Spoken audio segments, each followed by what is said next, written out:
Este capítulo puede ser sensible y está destinado únicamente para adultos. Si vos o alguien cercano necesita ayuda, consulta con un profesional de la salud. Hoy en Bienestar vamos a informarnos acerca del autismo. Junto a la licenciada Lucía Bernedo, vamos a explorar qué hay detrás de un cerebro neurodivergente. Empecemos por lo primero, ¿qué es el autismo? Bueno, si vamos a hablar desde el tecnicismo, desde lo que nos dicen los manuales diagnósticos, el autismo es una condición del neurodesarrollo que se da a lo largo de la vida, ¿sí? De la persona. ¿Qué buscamos cuando intentamos llegar al diagnóstico? Que haya dificultades o que la persona tenga dificultades en la participación social, en la comunicación y en los intereses, que dentro de los intereses hablamos de hábitos, rutinas, rituales y hablamos también del procesamiento sensorial, ¿sí? Cómo procesamos los estímulos del medio. Si lo vemos desde una madre, un padre que está viendo en un desarrollo temprano del niño, principalmente, ¿en qué época nos podemos dar cuenta? ¿Cuántos años tiene que tener como para poder registrarlo? Mira, las evaluaciones estandarizadas que tenemos en nuestro país para el diagnóstico de autismo nos hablan que a partir de los 2 años ya podemos realizar pesquisas, digamos, que tiene que ver con esto de evaluar formalmente al niño, pero en general los diagnósticos se suelen dar más tarde, ¿sí? Los diagnósticos formales. ¿Por qué? Porque en la infancia podemos encontrar aspectos diferenciales con otros diagnósticos como el trastorno del lenguaje. Entonces, hasta que los chicos un poco consolidan todo esto, puede pasar que pase más tiempo. Lo importante es que los papás estén atentos a los hitos del desarrollo, como por ejemplo la sonrisa en la primera infancia, si el niño mira a los ojos a la madre al momento de, por ejemplo, amamantar, o si, por ejemplo, comienza a ver juego simbólico cuando es más chiquito. Tenemos que como ir viendo los hitos del desarrollo y yo siempre digo, si un padre sospecha, lo mejor es evaluar. Porque cuando lo analizás y lo ves tempranamente es mucho mejor, ¿no? Sí, en general hablamos de neuroplasticidad, ¿no? Claro. Que yo considero que la neuroplasticidad la tenemos a lo largo de toda la vida, que siempre podemos aprender cosas nuevas, pero sí sucede que en la infancia los chicos son como una esponja. Claro. Todo lo que uno le enseña, todo lo que uno trabaja para mejorar su calidad de vida, ellos lo toman muy rápido y muy fácil. Entonces, en general, cuanto antes pueda acceder a los apoyos, mejor. O sea que algo sería que no te mire a los ojos, sería para poder detectarlo. Sí, el tema en del habla niños. también, fundamentalmente, ¿a partir de qué edad? En realidad, el lenguaje particularmente fue descartado como criterio diagnóstico específico. ¿Qué sucede? Que muchos chicos no tienen lenguaje hasta una edad tardía, pero por ejemplo, muchas mujeres que se diagnostican mucho más tarde en la vida, en general, pueden presentar hiperlexia, que es un lenguaje muy temprano, muy fluido, muy formal. Entonces, el lenguaje en sí como tal, hoy no lo tomamos como criterio específico. Sí, por supuesto, si no hay lenguaje en la edad que tiene que haber lenguaje, consultemos porque es lo mejor que podemos hacer para que podamos ayudar a ese niño. Yo estoy viendo que se habla mucho más de autismo o se conocen muchos más casos de autismo ahora que antes. ¿Puede ser? Sí, en los últimos años las herramientas diagnósticas mejoraron un montón y además también hay muchos más profesionales formados que antes. Esa es una realidad. Hoy es más fácil acceder a cursos de formación que antes quizás no. Claro. Y eso hace que podamos identificar más fácil cuando hay algún desafío o algún Imposibilidad. Sí, algún desafío en la calidad de vida, ¿no? Entonces, considero como primer factor ese y como segundo factor que hoy en día hay herramientas para el diagnóstico específico de mujeres que anteriormente no las teníamos. Okay. Y esas herramientas de diagnóstico de mujeres permiten que muchas mujeres hoy que están en edad adulta, la mayoría, puedan acceder a un diagnóstico que nunca pudieron acceder en toda su vida. Porque no son todos los autismos iguales y el espectro es diferente, ¿no? ¿Puede ser? Exacto, sí, hablamos de espectro. Es cada persona tiene una forma distinta de percibir el mundo, de sentir y de relacionarse con él. De hecho, hay muchísima gente que tiene autismo, pero puede desarrollar su vida de una manera igual que cualquier otra persona, ¿no? Sí, sí y no, vamos a decirlo, porque sí. uno de afuera puede ver que esa persona la está desarrollando igual la vida, pero es muy probable que esa persona tenga muchos desafíos que o está enmascarando porque lo necesita para encajar laboralmente, para encajar en la escuela, entonces está esforzándose 3 veces más que una persona quizás neurotípica. En muchos casos sucede que desgastan mucha más energía o mucha más calidad de vida. La calidad de vida es importante. En general, las mujeres que llegan a mi consulta, mujeres adultas, pasaron por muchos años por psiquiatría, con diferentes diagnósticos, depresión, ansiedad, trastornos de la personalidad, porque en realidad tenían autismo y nadie se los había diagnosticado. Claro, bueno, pero eso es muy importante lo que estás diciendo y es gente son mujeres adultas. Mujeres adultas. Que nunca se lo diagnosticaron, hicieron una vida totalmente, digamos, como exigiéndose para poder encajar, ¿no? Sería. Sí. Y les llevas como la tranquilidad, porque una vez que vos le das la información de que son autistas, como que sienten tranquilidad.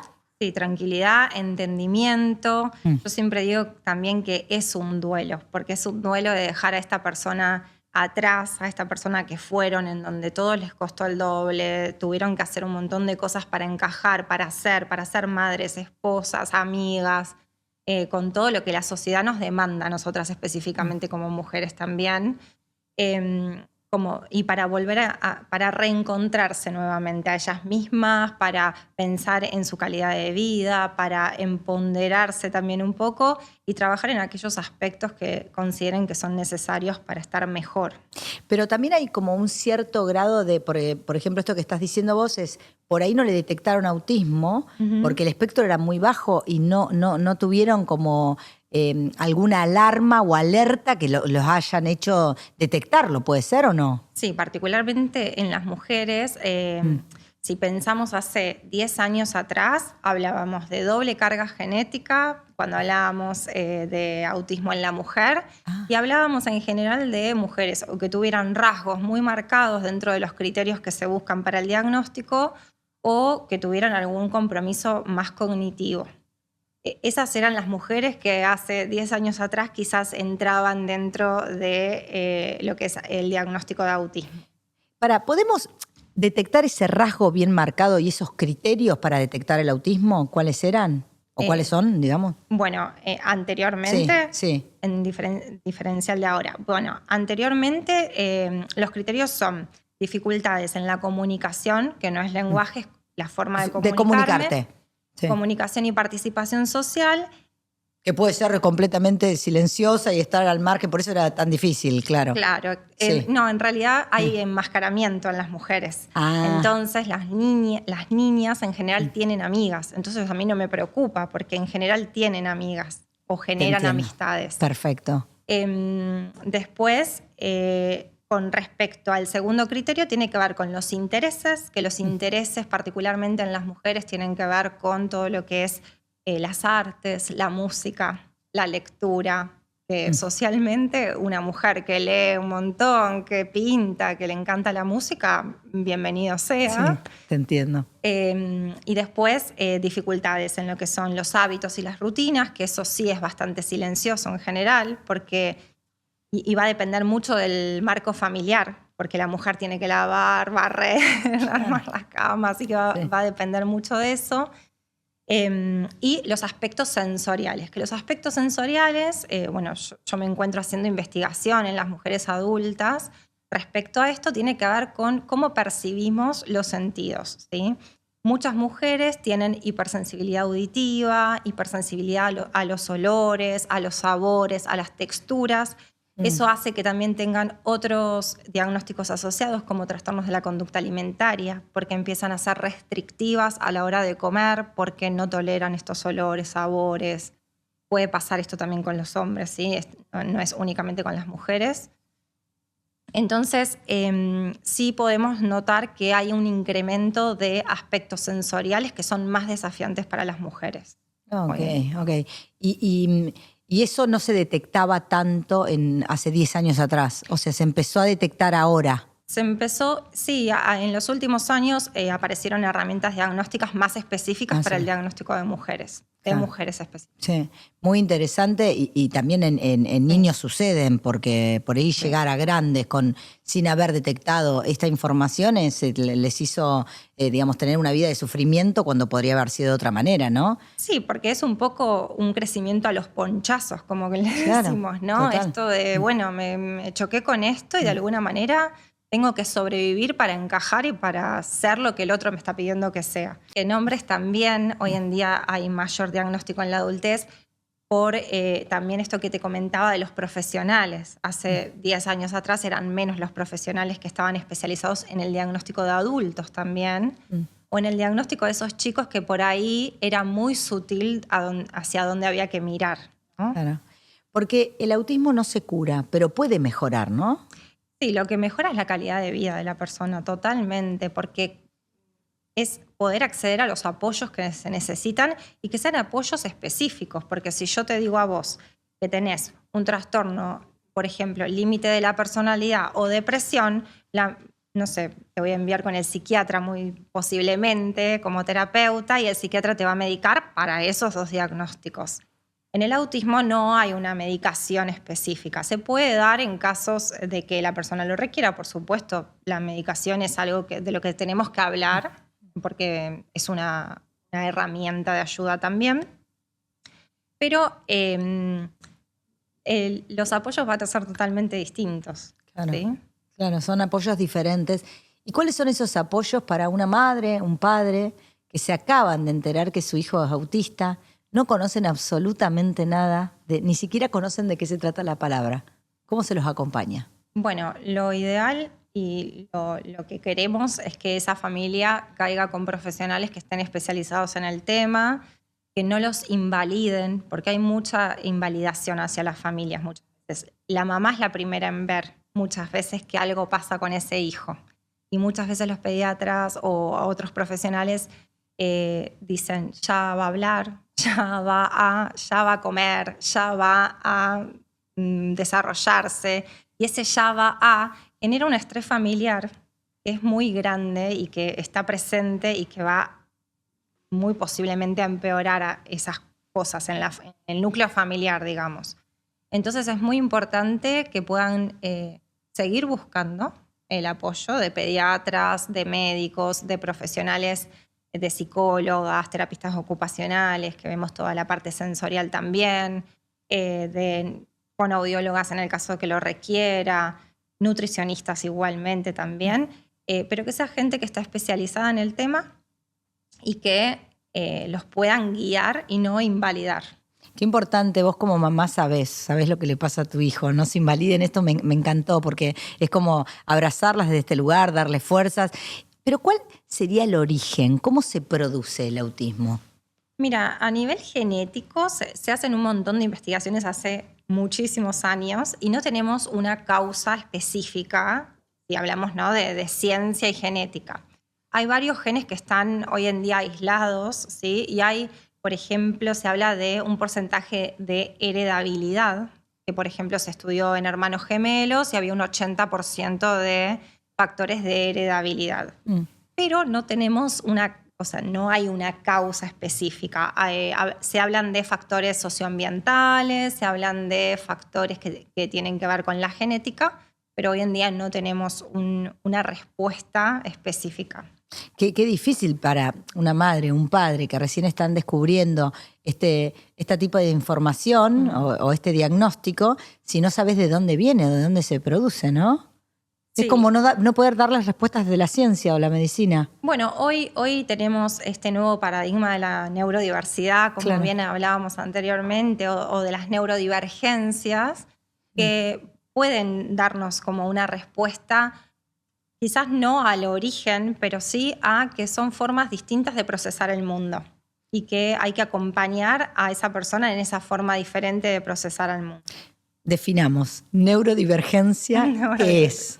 La neurodivergencia es mucho para nosotros, es demasiado. Mucha información. Sí. La neurodivergencia es eso, es una forma distinta de procesar los estímulos del mundo, los desafíos del mundo, ¿sí? Hay personas que van a necesitar apoyos, hay otras que no tanto, quizás, como para poder atravesar este mundo que es neurotípico en su generalidad, ¿no? Claro, pero también tiene que ver con nuestro cerebro que no se está, digamos, adecuando de una manera, por lo menos lo socialmente aceptado, se podría decir, porque no sé si es lo común, es lo socialmente aceptado o aprobado, que el cerebro no puede actuar de la misma manera que todos los demás, por eso, ¿no? Claro, exacto. Por ejemplo, en personas que tienen trastornos del procesamiento sensorial, es un sistema nervioso central que vive en constante alerta, un cerebro que vive en constante alerta porque el ruido del auto, la bocina, los olores de la cafetería, todo impacta. Y si nosotros no damos los apoyos ahí, esa persona puede entrar en crisis. ¿Y uno cómo lo ve de afuera? Lo ve en un niño como un berrinche y dice, ay, esta madre. Claro. ¿No? Y quizás ese niño no está recibiendo los apoyos que necesita. Y todo esto del autismo, las neurodivergencias, ¿cómo se diagnostican? ¿Y por qué dicen que es más importante diagnosticarlos temprano, no? Bueno, la importancia de un diagnóstico temprano es esto, que pueda acceder más rápido la persona a los apoyos que necesita. Es clave para y vivir así, mejor y también inclusive a la familia, sí, ¿no? La familia, porque la familia también recibe acompañamiento, o más allá de información, ¿no? Porque debe ser como un shock enterarte de que tu hijo tiene algo que no sabes de dónde viene. Sí, totalmente, y eso es clave, ¿no? El acompañamiento familiar y que no sean terapias que de la puerta para adentro, le decimos. Entra el niño y nos vimos después y no te di un feedback a la salida. Es súper importante que los profesionales acompañen a las familias en ese sentido. Y después, el proceso diagnóstico en nuestro país consta de evaluaciones estandarizadas que se llaman A2-ADR. Hay muchos profesionales hoy en día que están especializados para realizar estas evaluaciones. Y yo siempre sugiero evaluaciones complementarias a estas dos evaluaciones, que tiene que ver con escalas específicas de... del nivel. Sí, o por ejemplo, con mujeres yo tomo escalas que son específicas para el diagnóstico de mujeres, o cuando hablamos de adultos, específicas de adultez, y también envío de la infancia. Me parece que cuanta más información tengamos del contexto, mejor. Después también hay evaluaciones neurolingüísticas para aquellos niños que quizás no tienen lenguaje aún, ¿sí? Que pueden determinar esto. ¿Estamos hablando de autismo o estamos hablando de un trastorno de la conducta del lenguaje? Perdón. ¿Te acordás que hoy te comentaba que muchas veces cuando son pequeños puede solaparse un diagnóstico con el otro? Claro, y puede crear muchas veces esta confusión. Sí, y esta falsa creencia de que se curó. Claro. Pero en realidad era otro el diagnóstico. Claro, ok, porque puede haber mucha falta de información y creer que te curaste de algo que no tenías nunca. Te habían diagnosticado mal. Y con un niño sin lenguaje, si yo le tomo un A2-ADR, quizás puntúa para autismo. Entonces yo a los papás les voy a decir, bueno, tiene trastorno del espectro autista, condición del espectro autista según el DSM, pero quizás dentro de unos años, cuando mejoró el lenguaje con la fono, cuando nos damos cuenta que quizás no era ese el diagnóstico concreto. Entonces es muy importante que los profesionales estén capacitados y formados. ¿Hoy hay sobrediagnóstico de esto? No, hoy decimos que hay subdiagnóstico. ¿Menos? Sí. ¿Por qué? Porque en realidad estamos recibiendo a todas estas personas que no pudieron acceder anteriormente al diagnóstico. Ok. Sí. Antes no tuvieron la posibilidad. Y hoy uno hoy lo escucha más quizás. Claro. Y piensa que se está diagnosticando todo el mundo. Bueno, no, en realidad se está diagnosticando a estas personas que realmente están pasando un mal rato desde que son pequeños. Pequeños y nunca pudieron recibir su tratamiento. Y hablando de terapias, ¿cuál sería la mejor terapia o la más eficiente para el autismo? Yo creo que va a depender, tiene que ser centrado en la persona y en lo que la persona necesita. Por supuesto que voy a decir que terapia ocupacional. Pero bueno, es una terapia importante. Sí, es una terapia. ¿De qué se trata? La terapia ocupacional lo que busca es mejorar la calidad de vida de la persona a través de su ocupación. Entonces, por ejemplo, cuando hablo de ocupación, hablo de todo lo que hacemos nosotros en nuestra vida diaria, ¿no? alimentarme es una ocupación, trabajar, ver a mis amigos, ¿sí? Tener una pareja es una ocupación. Claro. Entonces lo que intentamos es que esa persona pueda acceder a hacer todo esto de la mejor manera posible y de manera autónoma, ¿sí? Y además tenemos un gran modelo, que es el modelo de la integración sensorial, que tiene que ver con esto que te comentaba hoy de cómo el cerebro percibe los estímulos del medio y de nuestro propio cuerpo. Importante eso para desarrollar. ¿Y hay alguna terapia que se venda como terapia milagrosa, pero que puede ser muy peligrosa para el autismo? Esas que te dicen, te curan el autismo. Yo lo vi a través de las redes sociales. Bueno, sí, lamentablemente hay varias de esas terapias. No sé si se me viene a la mente alguna particular. Creo que había unos métodos cubanos en algún momento de electrodos o neuromagnetismo. Yo lo que sugiero es que no se crea en eso porque estamos hablando de que no es una enfermedad para curar, ¿sí? Que lo mejor que puede hacer la persona es tener herramientas para atravesar de la mejor manera posible su vida. Herramientas, acompañamiento e información, ¿no? También. La información. Y como cuando hablábamos de los padres que se están recién enterando y que están preocupados porque tienen un niño chiquito, ¿qué le dirías a esos padres que están recibiendo recién esa información? Les diría que confíen en sus agallas en ese sentido, porque la realidad es que los papás son los que mejor conocen a sus hijos y que también confíen en eso a la hora de elegir su equipo terapéutico. Si sienten que hay algo que no cierra, si sienten que no están siendo escuchados, que no les están dando respuestas, busquen otro equipo, que hoy en día somos muchas, por suerte, que podemos ayudar. ¿Hay algún recurso que vos recomiendes, alguna herramienta como por ejemplo la música, el pintar, algo que pueda ayudar este tipo de diagnóstico? Bueno, en realidad yo soy muy pro de las terapias que tienen que ver con lo artístico. Hay estudios que dicen que lo artístico o lo natural también. Sí, los árboles y los caballos, exacto, ¿no? Para los chicos autistas. Sí, mejoran un montón los desafíos de las personas, ¿no? ¿Por qué? Porque nos ayudan a reconectar y además bajan los estímulos sensoriales. Nosotros vivimos en una ciudad hoy en día en donde está colmado de estímulos de todo tipo. Entonces, de pronto ir a un establo, estar en contacto con la naturaleza, claro, estar en contacto con el arte, creo que es clave creo que es algo que se tiene que hacer. Vamos a hacer una diferencia de neurodiversidad y neurodivergencia y autismo. ¿Se puede separar? Porque se une muchas veces. En realidad, porque se dice que el autismo es una neurodivergencia. Ah, ok, está unido entonces. Claro, dentro de las neurodivergencias tenemos todos aquellos diagnósticos o personas en realidad que tienen una forma distinta de percibir el mundo. Encontramos lo que es autismo, lo que es trastorno por déficit de atención o hiperactividad, dislexia, encontramos varios diagnósticos dentro de las neurodivergencias. Y hoy todo se trata de manera específica, ¿no? Y van por terapias diferentes. Bueno, en realidad los profesionales que estamos especializados en lo que es las neurodivergencias, yo atiendo personas con trastorno por déficit de atención o le decimos atención divergente.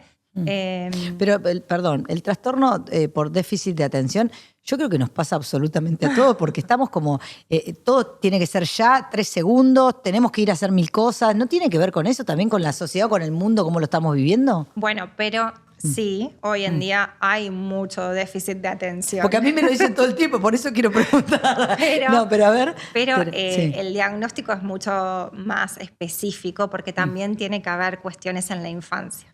Ah, ok. Muchas veces pasa que las personas quieren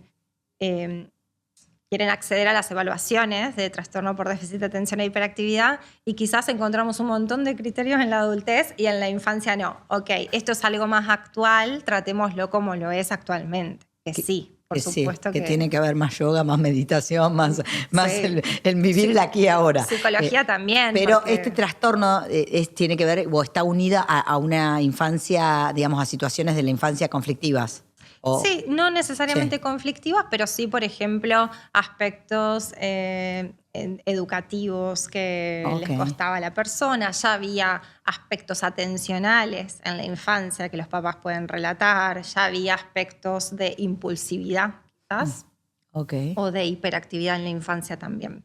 Por eso decís que se está ahora detectando mucho más porque la gente se está yendo a hacer los diferentes análisis. Claro, hoy en realidad. día... Que sí, bueno, eso es importante también sí, sí. destacarlo, porque cuanto antes puedas acceder a ese diagnóstico, más tranquilidad vas a tener, ¿no?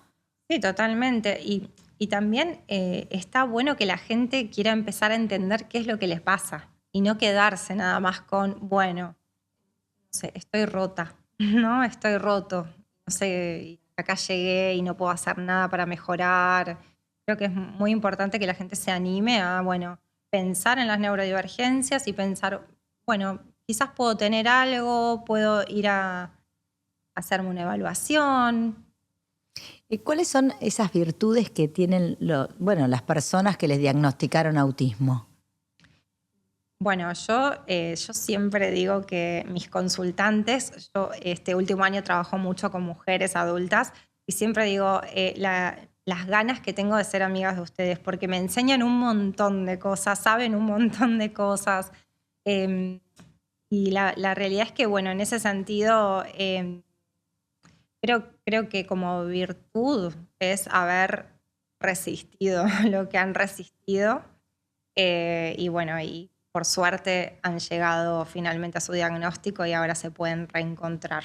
Son personas que, como decís vos, leen mucho, tienen mucha información, son como un libro abierto, ¿no? Digo yo, porque Sí. tienen tanta información y cada vez son más las chicas o las jóvenes o las inclusive adolescentes que están detectando su diagnóstico y eso les da tranquilidad. Sí, totalmente. ¿Qué errores cometemos asiduamente cuando intentamos ayudar a alguien que tiene autismo? ¿Qué cosas no tenemos que decir? ¿Qué mensajes no le tenemos que dar a los padres? ¿Dónde metemos la pata? Bueno, hay algo que se dice mucho que es, bueno, todos tenemos algo de autismo, ¿no? Que es algo que por ahí escucho mucho en la práctica. Mm. Creo que esa es fundamental. Después, de lo que no hay que decir. Sí, de lo que no hay que repetir De lo que no hay y que que no estarías repetir. ayudando, digamos. Claro, sí. Yo creo que validar es lo primordial. Creo que validar lo que la otra persona te está diciendo, estés de acuerdo o no, porque podés no estar de acuerdo, pero nadie te está pidiendo una opinión en ese momento. Te está pidiendo apoyo, red, y muchas veces las personas con las que trabajamos se quedan sin red de apoyo. ¿Por qué? Y por esto, porque no, vos lo que tenés es que ir al psiquiatra, ¿entendés? Claro. Vos lo que tenés es que Claro, trabajar se la en tus subestima, se le impulsos. subestima lo que siente, ¿no? Exacto. Se lo invalida. Sí. Qué importante entonces es acompañar, validar y no cuestionar, porque se Sí. cuestiona mucho también. Se cuestiona muchísimo, sobre todo en las personas, en los adolescentes o adultos que quieren acceder al diagnóstico, se los cuestiona muchísimo. ¿Por qué? Porque también vienen con un bagaje médico muy importante, ¿no? Vienen de un montón de diagnósticos. Son un cúmulo de diagnósticos esas personas muchas veces, que depresión, que ansiedad, que trastornos de la personalidad. Entonces, la realidad es que a veces el otro puede ser muy cruel a la hora de escuchar, ¿no? Que es algo distinto, que explica muchas cosas para esa persona también, ¿no? Porque un diagnóstico lo que viene en la adultez es a explicar cosas, no viene a ponérmelo como bandera para justificarme, viene a querer buscar una explicación de por qué me pasa lo que me pasa. ¿Cómo se puede fomentar la autonomía en un niño autista para poder hacerlo crecer de una manera, más autónoma, ¿no? Las terapistas ocupacionales trabajamos mucho en la autonomía justamente, que tiene que ver con, no sé, por ejemplo, aprender a comer solos cuando son muy pequeños, o a cambiarse, o a vestirse, o a elegir incluso la parte educativa, ¿no? ¿Qué les gusta? ¿Cuáles son sus intereses más marcados? Porque dentro de sus intereses van a estar también, va a haber un abanico de posibilidades, ¿no? Si yo sé que a vos te gusta algo mucho y voy por ese lado, seguramente vas a querer aprender más de eso y vas a ser mejor en eso. ¿Por qué es importante hablar en los medios de comunicación y en las redes sociales de autismo? Yo creo que es importante porque es algo que hoy en día, yo creo que hoy en día se está hablando mucho de eso y creo que esa es la importancia. Que hoy podamos desmitificar un montón de aspectos que vienen acarreados con el autismo. De hecho, pasa mucho esto en la clínica, ¿no? Que los padres quizás te dicen, no, bueno, pero yo nunca vi nada. Y entonces yo siempre digo, no se culpen, porque hoy tenemos mejores herramientas. Entonces por eso podemos estar hoy hablando de autismo o de un diagnóstico y quizás cuando ella era chica o él era chico, no. Entonces creo que es importante para que la gente empiece a entender que no es algo para tenerle miedo, que siempre hay que estar predispuestos a escuchar al otro y que es una forma distinta de procesar el mundo. Qué bueno esto que decís, porque me gustaría que le podamos dar un mensaje a unos padres que se acaban de enterar del diagnóstico y están con miedo, con algo que es desconocido y que no saben cómo va a ser. ¿Qué sería lo primero que vos le dirías cuando llegan al consultorio? Yo siempre, primero, quitar la culpa, porque hay mucho de esto, de la culpabilización de los padres, sobre todo por años de quizás terapias que decían, bueno, el autismo es culpa de los padres, ¿no? De la madre, claro. La madre freezer, la madre que no le dio amor. Hay mucho todavía, lamentablemente. ¿Se sigue diciendo eso? Y nos han llegado ¿Por comentarios. qué? Qué terrible, ¿no? Y porque son otras... Pero antes sí se hacía, antes se decía eso. Antes el psicoanálisis tenía esta premisa, ¿no? De que el autismo era causado por una madre que no daba amor, ¿no? No, increíble. Sí. Entonces, imagínate que ya viene con un bagaje la palabra autismo. Uno piensa en autismo y piensa en lo peor muchas veces. O sea, uno se sienta frente a un profesional que le dice tu hijo es autista y piensa lo peor. Y yo lo que quiero dejar en claro es que recibir el diagnóstico de un familiar, de tu hijo o tu propio diagnóstico es un camino de inicio para mejorar la calidad de vida de la persona.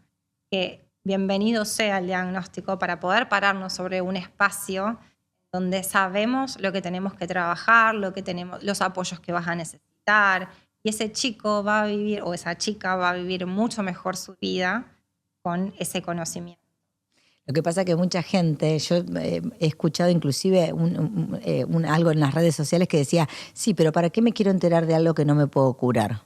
Y digo, no, porque la mejor calidad de vida que puedes tener, la calidad de vida que puedes tener es totalmente diferente, por más que no te puedas curar, ¿no? O sea, te cambia todo. Sí, y además el conocimiento, esto que decíamos, ¿no? De tener el conocimiento de por qué me pasa lo que me pasa, por qué de pronto todos se callaron y me miraron raro. Dije algo. Pasa mucho esto, ¿no? Sobre todo mujeres que tienen marido que les dicen, che, no da lo que dijiste, y de pronto ahí se dan cuenta que no da lo que dije. Entonces es re importante poder entender qué es lo que me está pasando. ¿Cómo podemos acompañar a un niño autista que recién se acaba de enterar de este diagnóstico y para no hacerlo sentir ni raro ni diferente? Nosotros no somos los padres, los conocemos. ¿Qué sería lo mejor que podemos hacer? Yo creo que los niños son niños. A lo sumo, si, por ejemplo, ese niño tiene algunas cuestiones de conducta, siempre dejar que sean los padres lo que solucionan y no meterse en el medio, porque muchas veces uno tiende a decir, no, bueno, pero déjalo. Bueno, en ese caso quizás está bueno que sea el papá el que pueda resolver, porque muchas veces los papás también se ponen nerviosos en esa situación, ¿no? Por el que dirán, justamente. Entonces, lo mejor es acompañar. Necesitas algo, pero al padre. Acompañar al padre. ¿Te gustaría decir algo que no hayamos dicho? ¿Algún mensaje que vos quieras dejar para la gente que esté atravesando esta situación en el podcast? Bueno, es algo que ya he dicho, pero que creo que es súper importante, que es justamente la importancia de entender quién es uno y que el diagnóstico es esto, es un puente de acceso a los apoyos que necesita, es un puente de acceso al autoconocimiento, a empezar a entender quién soy, y también es un acceso o un puente de acceso a una comunidad de personas que está dispuesta a ayudarte y a hacer red. Muchísimas gracias. A vos. Gracias, igualmente.